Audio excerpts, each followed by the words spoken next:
गुरु प्यारी साथ संगत जी, नमस्कार जी। आप सब कैसे हो? आशा करती हूँ, बाबा जी के श्री चरणों में अरदास करती हूँ कि मालिक की कृपा से, निरंकार दातार की मेहरबानी से आप सब बहुत खुश होंगे, मौज बहार में होंगे और अवश्य ही भजन सिमरन में होंगे। साथ संगत जी, मैं हाजिर हूँ आज आप सभी से एक बहुत ही खूबसूरत साखी साझा करने के लिए और आपके हृदय में उठ रहे अनेकों सवालों के जवाब को लेकर, जो अक्सर हम सभी के हृदय में उठता है। तो साथ संगत जी, चलिए आइए समय ना गवाते हुए साखी को आप सभी से साझा करते हैं जी, और अपने सवालों का निवारण भी करते हैं।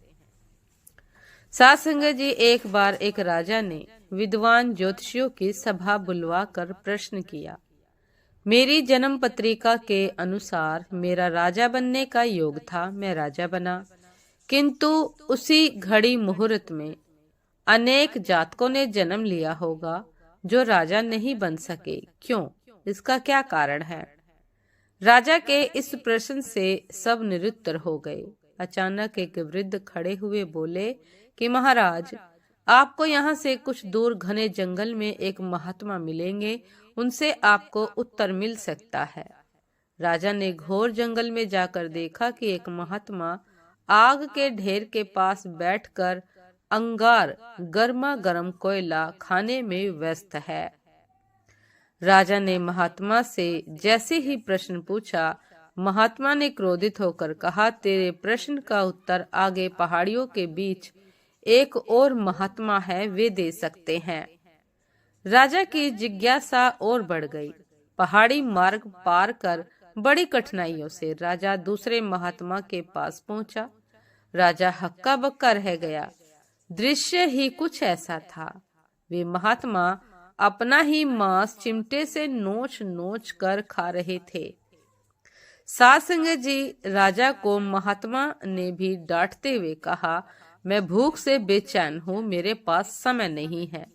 आगे आदिवासी गांव में एक बालक जन्म लेने वाला है जो कुछ ही देर तक जिंदा रहेगा।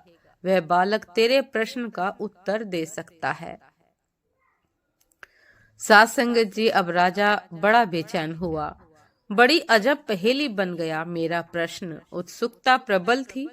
राजा पुनः कठिन मार्ग पर पार कर उस गांव में पहुंचा। कठिन रास्ता था, लेकिन उसे पार करके राजा उस गांव में पहुंचा। गांव में उस दंपत्ति के घर पहुंचकर सारी बात कही। जैसे ही बच्चा पैदा हुआ, दंपत्ति ने नाल सहित बालक राजा के सम्मुख उपस्थित किया। राजा को देखते ही बालक हंसते हुए बोलने लगा कि राजन, मेरे पास भी समय नहीं है, किंतु अपना उत्तर सुन लो। तुम, मैं और दोनों महात्मा 7 जन्म पहले चारों भाई राजकुमार थे। एक बार शिकार खेलते खेलते हम जंगल में 3 दिन तक भूखे प्यासे भटकते रहे। अचानक हम चारों भाइयों को आटे की एक पोटली मिली। हमने उसकी 4 बाटी सेकी।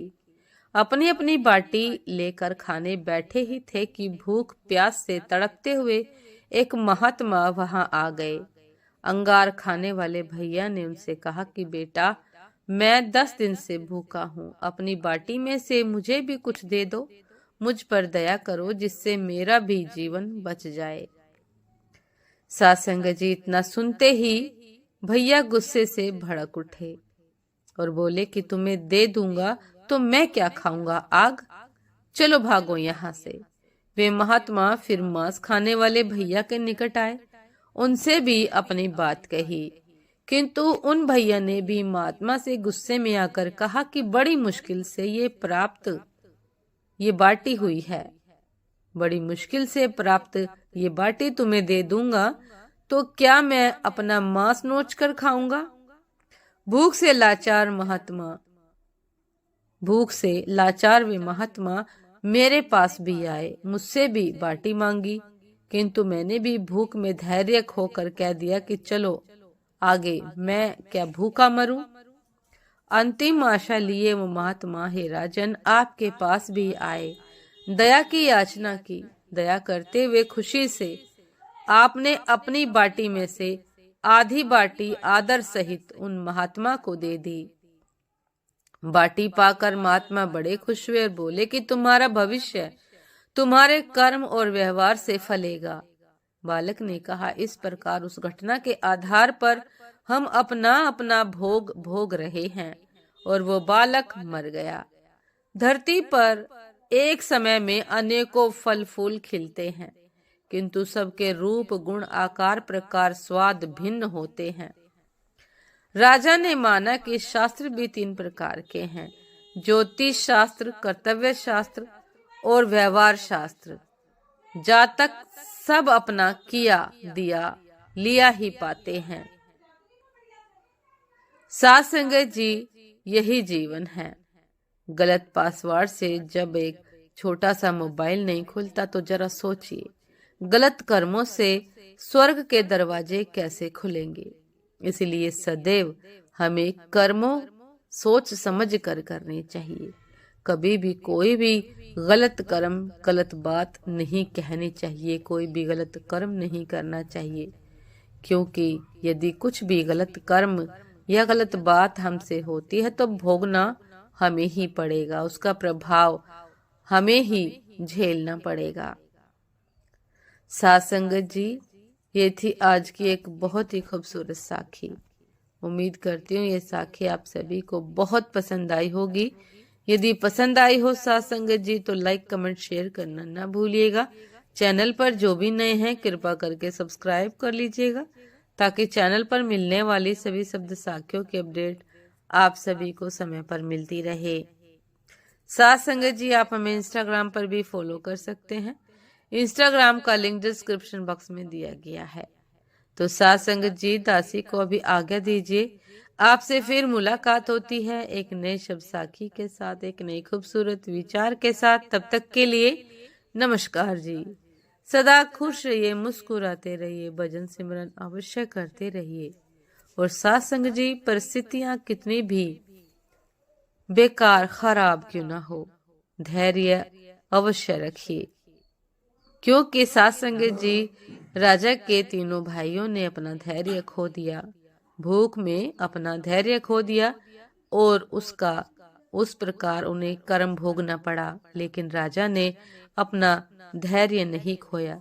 भूख तो उसे भी लगी थी, लेकिन उसने अपनी उस भूख में भी बांट कर खाया, जिसका उसे यह आशीर्वाद मिला कि वह राजा बना, प्रजा का ख्याल रखने वाला, प्रजा को बांट कर खाने वाला राजा बना।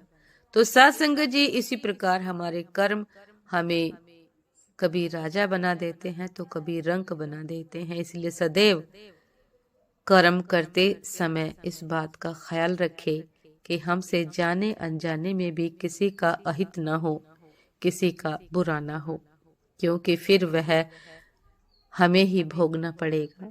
यदि हम कुछ अच्छा करते हैं तो वह हमें सूद समेत वापस मिलेगा, परंतु यदि हम कुछ बुरा करते हैं तो वह भी हमें सूद समेत वापस मिलेगा और भुगतना पड़ेगा। तो साथ संगत जी, ये थी आज की एक बहुत ही खूबसूरत साखी। उम्मीद करती हूँ आप सभी को बहुत पसंद आई होगी। आपसे फिर मुलाकात होती है एक नए शुभ साखी के साथ, एक नए खूबसूरत विचार के साथ। तब तक के लिए नमस्कार जी। सदा खुश रहिए, मुस्कुराते रहिए, भजन सिमरन अवश्य करते रहिए। नमस्कार जी।